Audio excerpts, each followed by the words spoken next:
एक मिनट, मेरी आँख में पसीना चला गया।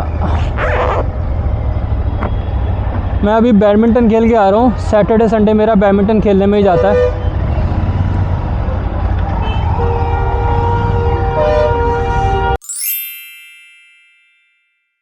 थोड़ा जाम से निकलते हैं, फिर बात करेंगे।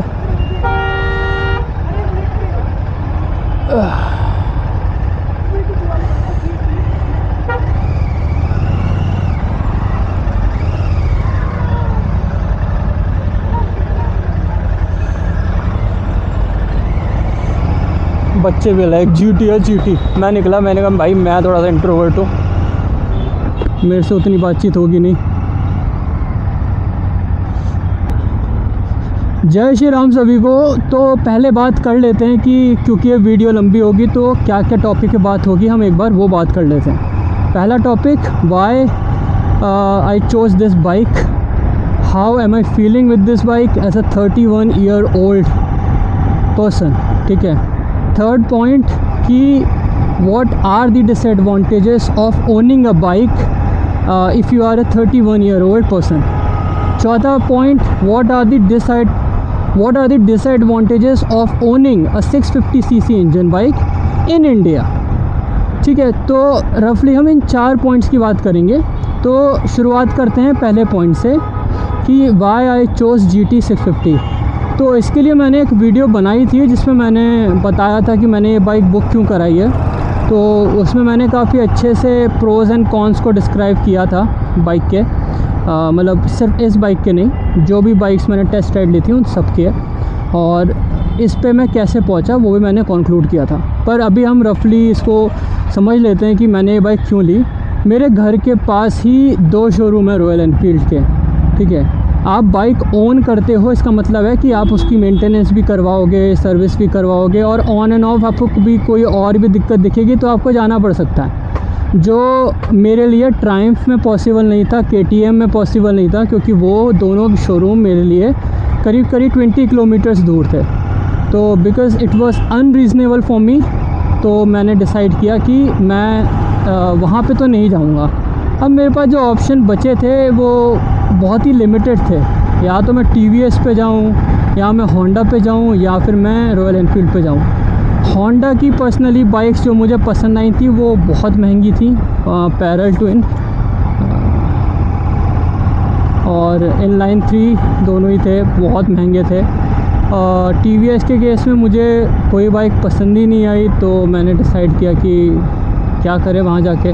तो फाइनली मेरे पास रॉयल एनफील्ड ही ऑप्शन बचा था, जो मेरे बजट में भी आ रहा था और जो मुझे लग भी रहा था कि हाँ I can manage with this bike. तो ये हो गया पहला टॉपिक कि why I chose this bike GT 650। ठीक है। अब सेकंड पॉइंट की बारी, how am I feeling as a 31 year old owning this bike. तो पर्सनली बताऊँ तो एज एक फैक्टर है। ठीक है। जब भी आप बाइक लेते हो तो मैं आपको एक चीज़ बता देता हूँ, मेरी ये फर्स्ट बाइक है। तो मेरा तो बचपन से ही सपना था कि मैं खुद के पैसों से बाइक ख़रीदूँ, क्योंकि मेरी फैमिली इतनी रिच नहीं थी कि मेरे पेरेंट्स मुझे मेरे पेरेंट्स मुझे पैसे प्रोवाइड कर पाएँ, मुझे बाइक दिला पाएँ। मैं कॉलेज और through out my job life मैं बस यही प्लान करता रहा कि कब वो दिन आएगा मैं अपनी बाइक ले पाऊँगा। अब ये क्योंकि मेरा एक लॉन्ग अवेटेड सपना और गोल सा था, तो इसलिए मेरे से रहा नहीं जा रहा था। और कहीं ना कहीं एक माइंड में हमेशा चीज़ रहती थी कि अगर मैं बिना बाइक लिए मर गया तो मेरे लिए बहुत बड़ा गिल्ट है कि भाई मैंने अपनी लाइफ में एक चीज़ जो थी अचीव नहीं करी। तो इस वजह से मैं कहीं ना कहीं थोड़ा इमोशनली इस चीज़ पे पहुंचा था कि बाइक लेनी है। दो कहीं ना कहीं यूज़ केस उतना नहीं है मेरे लिए बाइक का, लेकिन क्योंकि ये इमोशनल फैक्टर बचपन से ऐड ऑन था, तो बीइंग अ मैन मुझे ये चीज़ करनी ही करनी थी, मेरे लिए एक अचीवमेंट था। अब बारी आती है कि मैं यहाँ पे क्यों पहुँचा, 31 ईयर्स पे ही क्यों बाइक ले पाया। जब मैंने अपना करियर शुरू किया था तब मैं 21 ईयर्स का था, ठीक है। और 21 ईयर्स पे मैं इतना अच्छा खासा पैकेज नहीं था मेरा, मतलब मैं 3.5 के अराउंड कमा रहा था। अब दिक्कत ये थी कि मेरे पास एजुकेशन लोन था, मेरे जो मैंने ग्रेजुएशन बीटेक की थी उसका, तो 2 साल तो मुझे उसी में लग गए। और उसके बाद जब मैंने फाइनली सोचा बाइक के बारे में, तब मेरे पास कुछ 3 लाख रुपए थे। तब मैं ड्यूक लेने जा रहा था, आई थिंक ड्यूक 390 थी उस टाइम पे, या 250 थी, आई डोंट रिमेंबर। तो मेरे को वो बाइक बहुत पसंद थी, और उस टाइम पे वो इतनी पॉपुलर नहीं थी, उस टाइम पे वो आई थी। तो आई डिसाइडेड कि यार वो बाइक मुझे चाहिए, और यूट्यूब वगैरह पे देख देख के मैं काफ़ी उसका फ़ैन बन गया था। तो मैंने 3 लाख रुपए इकट्ठे किए थे, और आई थिंक वो वही रेट था उसका उस टाइम पे। लेकिन एक फैमिली फैक्टर आया बीच में कि माय फादर मदर डिसाइडेड कि यार हम लोग बूढ़े हो रहे हैं, और हम लोग के पास कोई कार नहीं थी, और कहीं ना कहीं मेरी मम्मी के घुटनों का दर्द और मेरे पापा का एक फैक्टर कि यार हम लोग कब तक ऑटो और ये सब वाला फैक्टर, अब तू कमा रहा है तो तू ले सकता है। तो वो जो 3 लाख रुपए मेरे पास थे, मैं संडे को जा रहा था बाइक लेने के लिए, और सैटरडे को जा रहा था मैं बाइक बुक कराने के लिए। संडे को मैंने कार डिलीवरी ले ली थी, और मेरी जो पहली कार थी वो स्विफ्ट थी। वो इस वजह से क्योंकि मुझे मेरी फैमिली की नीड लगी कि हाँ मुझे उसको पहले प्रायोरिटाइज़ करना चाहिए, तो आई वाज ओके, मैंने कहा ठीक है। अब मुझे वो कार पर्सनली बहुत पसंद थी, क्योंकि फ़र्स्ट है आपकी, तो इमोशंस जुड़े जाते हैं उसके साथ ना। तो कहीं ना कहीं मुझे बहुत अच्छा लगा कि हाँ चलो एक अच्छा डिसीजन ही लिया है, it was not a bad decision. पर क्योंकि मैं बाइक नहीं ले पाया तो वो ऐड ऑन होती चली गई। फिर उसके बाद जब मैंने कार ले ली, फिर मैंने फिर प्लान किया कि यार कोई नहीं, 1-1.5 साल के बाद फिर जब लोन पूरा हो जाएगा तब मैं बाइक ले लूँगा। तो मैंने 3 लाख का डाउन पेमेंट किया था, और बाकी जो था वो लोन था, तो 3 लाख का ही लोन हुआ था, अप्रॉक्सीमेटली 3 लाख का था। वैसे 315-320 कुछ का था लोन, ठीक है। तो जब ये चीज़ कंप्लीट होने वाली थी तब मेरे ख्याल से मुझे 1.5 साल हो गए थे, और मैं एक्चुअली ज़्यादा पैसे देता था, EMI जितनी थी उससे ज़्यादा पेमेंट करता था। तो कहीं ना कहीं मेरे को 1.5-2 साल लग गए थे पेमेंट करने में। मेरी इस टाइम पे सैलरी भी बढ़ गई थी ऑनेस्टली, तो मैंने उसका पेमेंट भी किया था, और मैंने सोचा था कि अब मेरे पास पैसे तो है नहीं, तो लोन पे बाइक ले लूँगा। और कहीं ना कहीं मुझे लग रहा था कि मेरी फैमिली की ज़िम्मेदारियाँ पूरी हो गई हैं।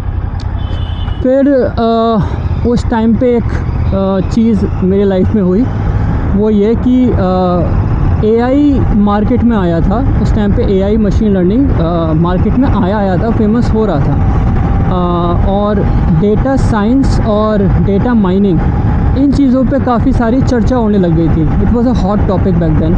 तो मैंने सोचा कि यार उस करियर में मैं घुस नहीं पाऊँगा, क्योंकि I was a simple backend developer, मैं जावा और पाइथन में काम करता था। तो मैंने सोचा मेरे लिए बहुत मुश्किल होगा करियर स्विच करना। व्हाट इफ़ कि मैं एक मास्टर्स इन साइंस की डिग्री ले लूँ। अब क्योंकि इंडिया में जितने भी मास्टर्स कोर्सेज़ थे, जो अच्छे कोर्सेज़ थे, वो 2 साल के ही थे। तो मैंने सोचा यार 1 साल वाले कोर्सेज़ पे जाया जाए जो इंडिया से बाहर है। तो उस चक्कर में मैंने MS की तैयारी करनी शुरू कर दी, और पैसे इकट्ठे शुरू करने कर दिए। बाइक का फिर प्लान पोस्टपोन हो गया। ऐसा करते करते 2018 आ गया, और मैं वहाँ पे जा भी नहीं पाया, दो मेरा एडमिशन भी हो गया था, क्योंकि मेरी मम्मी फिर इमोशनल हो गई कि तू चला जाएगा और वापस नहीं आ पाएगा, क्योंकि एक्चुअली में मुझे टाइम लगता वहाँ पे जाके लोन पूरा करने में और वापस आने में, क्योंकि एजुकेशन लोन फिर से मुझे लेना था। तो कहीं ना कहीं वो प्लान फिर पोस्टपोन हो गया। लेकिन मेरी एडमिशन फ़ीस और जो मैंने GRE और TOEFL एग्ज़ाम्स दिए थे उसका ख़र्चा मिला के मेरा करीब 2.5-3 लाख का ख़र्चा हो गया था, क्योंकि मैंने एडमिशन फ़ी और वीज़ा प्रोसेस भी अप्लाई कर दिया था। तो मेरे पास फिर पैसे नहीं थे, और 2018 था वो। फिर फाइनली जब डिसाइड हुआ कि अब मैं इंडिया से नहीं जाऊंगा और यहीं रहना है, फिर बाद में मैंने फिर प्लान करा। लेकिन फिर मेरी गर्लफ्रेंड थी उस टाइम पे, तो वहाँ पे हम लोग बिज़ी हो गए, as in busy in the sense मैं भूल गया अपने सपनों के बारे में, और हम लोग के बस दिमाग में चल रहा था कि अब जैसे तैसे करके शादी हो जाए। तो उस टाइम पे मेरा जो पैकेज था और जो मेरी गर्लफ्रेंड की साइड से एक्सपेक्टेशंस थी वो मीट नहीं हो रही थी। एज इन मैं गरीब था इन सिंपल टर्म्स। तो मुझे अमीर होना था लेकिन अमीर होना कहाँ आसान है। फिर मेरे दिमाग में फिर आया यार काश मैंने मास्टर्स इन साइंस कर ली होती तो सैलरी अच्छी होती आज। तो फिर रिग्रेट करने लग गया, बाइक का फिर प्लान कैंसिल हो गया। ऐसा करते करते 2019 निकल गया और 2020 में कोविड आ गया। ठीक है, अब जब कोविड आ गया तो ज़िंदगी बिल्कुल ही स्टिल हो गई, कुछ नहीं हो रहा था। सब बस अपनी जान की दुआ मांग रहे थे कि हे भगवान मरने मत देना, मेरे को मार लो, पेरेंट्स को ज़िंदा रखना, क्योंकि कहीं ना कहीं उनके लिए सर्वाइवल ज़्यादा मुश्किल था। लेकिन मर तो सभी रहते हैं, लेकिन एक एज के फैक्टर्स पे ज़्यादा रिस्क था। तो 2020 में मेरा ब्रेकअप हुआ और चीज़ें क्लियर हुई कि ठीक है चीज़ें ख़राब ही रहेंगी हमेशा, मतलब मैं कितना भी अच्छा कर लूँ।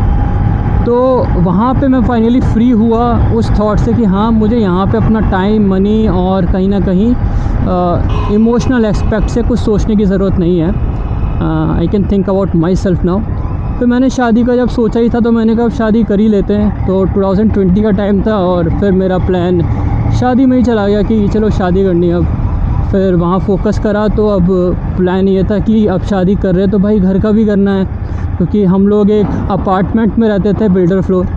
तो कहीं ना कहीं एक वो भी बात आ गई थी और मेरे पेरेंट्स स्ट्रिक्टली डिसएग्री कर रहे थे किसी और अपार्टमेंट के लिए। मैं ये सोच रहा था कि मैं अपने लिए एक फ़्लैट ख़रीद लूँगा दिल्ली NCR में, और जहाँ मेरी ऑफिस लोकेशन है उसके नियरेस्ट ले लूँगा ताकि मेरा ट्रैवल टाइम भी कम हो। और कहीं ना कहीं वो बहुत ही प्रैक्टिकल भी था।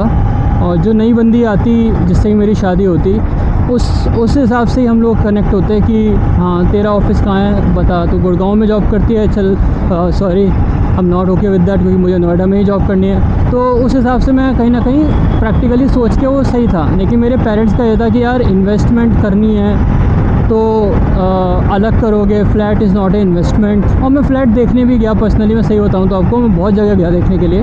कोविड के टाइम पे प्रॉपर्टी बहुत सस्ती थी, तो उस टाइम पे कहीं ना कहीं मेरा भी मूड नहीं बना, और जिस हिसाब से बात हो रही थी उस हिसाब से मुझे लगा ठीक ही है कि अब फ्लैट के कॉन्सेप्ट पे नहीं चलते हैं, let's go for a plot. तो फिर जब प्लॉट की बातचीत शुरू हुई तो ग्रेटर नोएडा, गाज़ियाबाद सब जगह हम लोग देखने के लिए गए और finally we decided on a plot जो हमारे बजट से ऑब्वियसली बहुत बाहर था।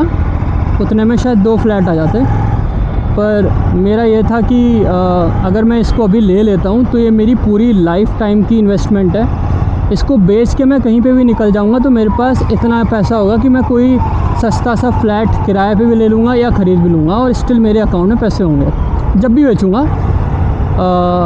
तो ये सोच के फिर लोन और अगेन फिर से सेविंग की बात आई, not for a bike but for a home, proper home. तो फिर 2020 में हमने फाइनली देखना शुरू किया। शादी की भी बात मेरी 2020 में ही कंफर्म हो गई थी।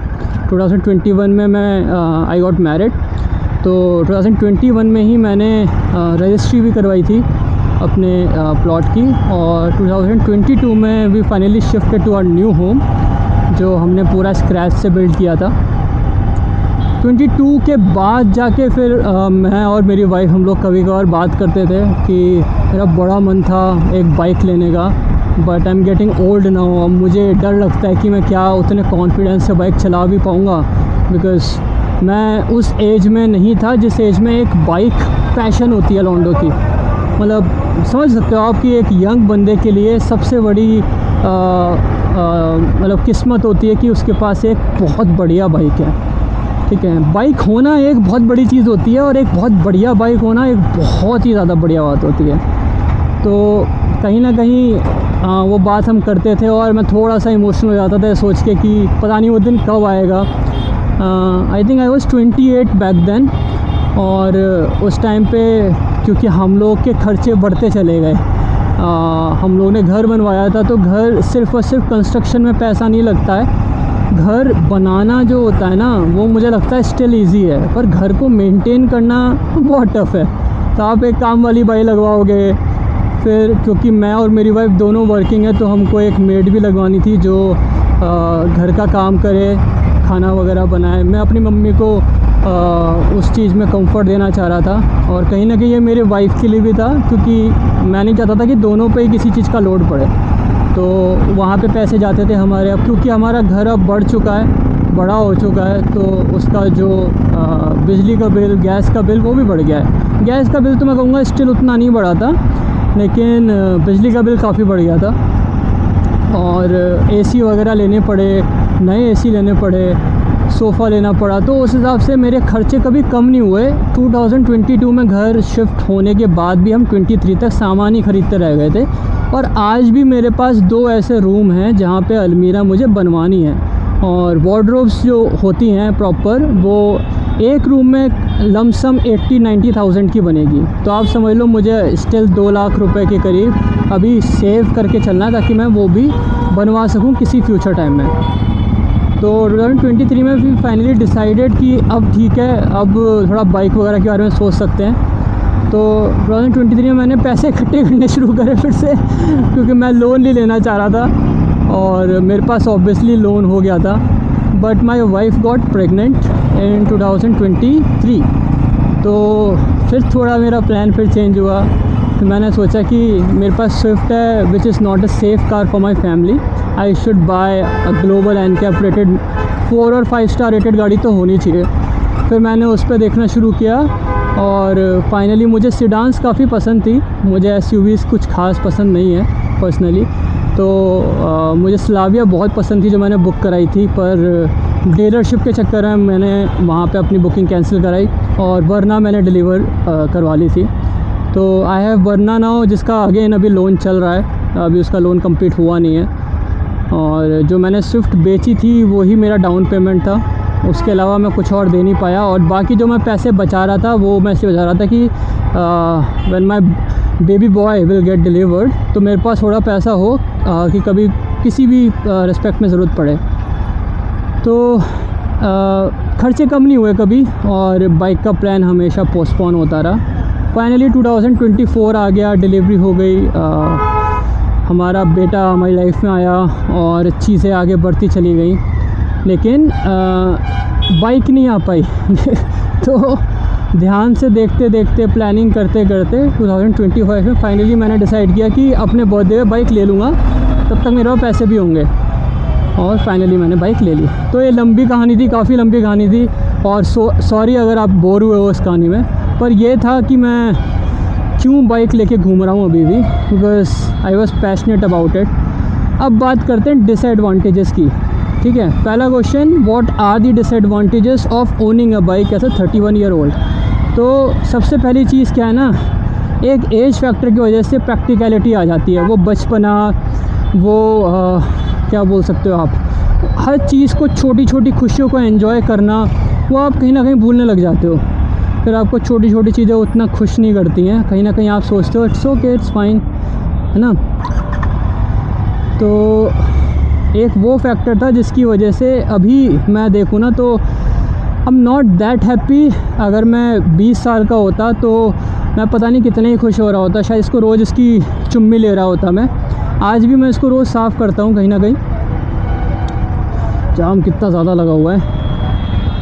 तो पहला डिसएडवांटेज तो ये है कि आप उसको, इस बाइक को इतना एंजॉय नहीं करोगे जितना आप एक यंग एज में कर सकते हो। 31 ईयर्स होना एक खुद का एक डिसएडवांटेज है। You are old now, not that old पर स्टिल यू आर ओल्ड। तो कहीं ना कहीं मुझे हेलमेट में अनकम्फर्टेबल लगता है, क्योंकि मुझे एसी में चलने की आदत पड़ गई है। मुझे गर्मी से दिक्कत होती है, अगेन मुझे एसी में चलने की आदत पड़ गई है। मुझे ट्रैफिक से दिक्कत होती है, अगेन मुझे एसी की आदत पड़ गई है। तो बहुत सारे डिसएडवांटेजेस हैं जो कहीं ना कहीं प्रैक्टिकलिटी की वजह से हैं। क्योंकि मैं सोचता हूँ कि यार कार में जब बैठ के उतना ही माइलेज मिलना है, क्यों जाना है बाइक से, वो भी इतनी गर्मी में, इतने ट्रैफिक में। यहाँ पे आपका एक मरने का भी रिस्क है कि आप किसी के एक्सीडेंट के थ्रू मर भी सकते हो। आपकी गलती ना भी हो, दूसरी गलती से भी आप मर सकते हो।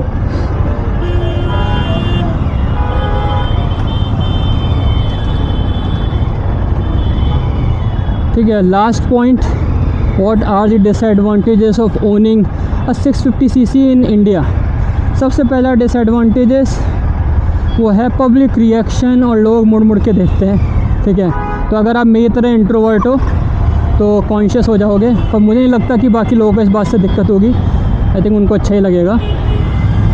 दूसरा, मुझे ये हैवी लगती है काफ़ी, तो मेरे लिए दिक्कत ये है कि कभी मेरे पापा इसको चलाने की कोशिश करेंगे तो गिर जाएंगे, तो मैं उनको रिकमेंड नहीं करता इसको चलाने के लिए, और उनका भी मन करता है तो वो मुझे कहीं ना कहीं लगता है कि अगर लाइट वेट बाइक होती है, जैसे KTM होती, वो आराम में चला लेते अगर उनको पावर कंट्रोल करनी आ जाती तो। तीसरा डिसएडवांटेज मैंने अगर अगेन बता ही दिया था कि पार्किंग का बहुत बड़ा इशू है। इसको मैं पैडल लॉक स्टैंड पे ही आई थिंक पार्किंग में लगा पाऊँगा, नहीं तो एक साइड खड़े होके बाइक को रोटेट करना बड़ा मुश्किल काम है, बहुत हैवी बाइक है। ऊपर से इसमें डबल स्टैंड भी नहीं आता। तीसरा, ये हीटिंग इश्यूज़, अभी मुझे पर्सनली उतना फील नहीं होता क्योंकि मैं प्रॉपर गियर्स वगैरह पहन के जाता हूँ, पर अभी क्योंकि मैं बैडमिंटन खेलने के लिए गया था तो मैंने सिर्फ और सिर्फ लोअर पहना हुआ है, तो अगेन मुझे हीटिंग इशू फील हो रहा है। ठीक है, तो मेरी सांस फूल रही है गर्मी की वजह से तो अगेन यही सब डिसएडवांटेजेस थे जो इस 4th पॉइंट को समराइज़ करते हैं। बाकी आई थिंक मैंने सब कुछ कवर कर ही लिया है। एक मैं इसके बाद वीडियो बनाऊंगा जिसमें मैं एक ओनरशिप एक्सपीरियंस डालूंगा। वो मेरी रोने धोने वाले नहीं होंगे, वो सिंपल एक प्रैक्टिकल ओनरशिप रिव्यू होगा जो हर एक एज के पर्सन के लिए अप्लाई होता है। नो मैटर आप किस एज में हो, आपको बाइक लेनी चाहिए नहीं लेनी चाहिए, वो एक कंक्लूजन रहेगा उसमें। और दूसरा ये रहेगा कि किन लोगों के लिए है ये बाइक और आपको कब लेनी चाहिए या नहीं लेनी चाहिए। तो ये सब बातें हम तब करेंगे। अभी मैं भी इसकी फ़र्स्ट सर्विस करा लूँ। अभी आप अगर देख पा रहे होगे तो इसके 400 किलोमीटर हो चुके हैं, 414 एग्जैक्टली हो चुके हैं। तो 500 किलोमीटर मेरे पहली सर्विस से पहले ही हो जाएंगे। तो कहीं ना कहीं मेरी बाइक चलती बहुत है, तो मुझे बहुत ज़्यादा आइडिया लगता जा रहा है धीरे धीरे, और कहीं ना कहीं मैं बहुत कंफर्टेबल होता जा रहा हूँ इससे। पहले मुझे बहुत दिक्कत होती थी, बहुत ज़्यादा दिक्कत होती थी। सबसे पहली दिक्कत तो मुझे इसके हैंडल बार से यूज़ टू होने में लग गई, और ये ट्रैफिक में इसको रोटेट करना, फलान ढिमकाना, और इंडिकेटर और हॉर्न बजाने में दिक्कत होती थी, है ना, क्योंकि मेरा अंगूठा नहीं पहुँचता था। तो बड़ी दिक्कतें थी। उसके बाद मैंने कहीं जाके सबसे सीखा है, समझा है, क्योंकि every bike is a new bike. आप कितने भी प्रोफेशनल राइडर क्यों ना हो, थोड़ा आपको टाइम तो लगेगा ही यूज़ टू होने में।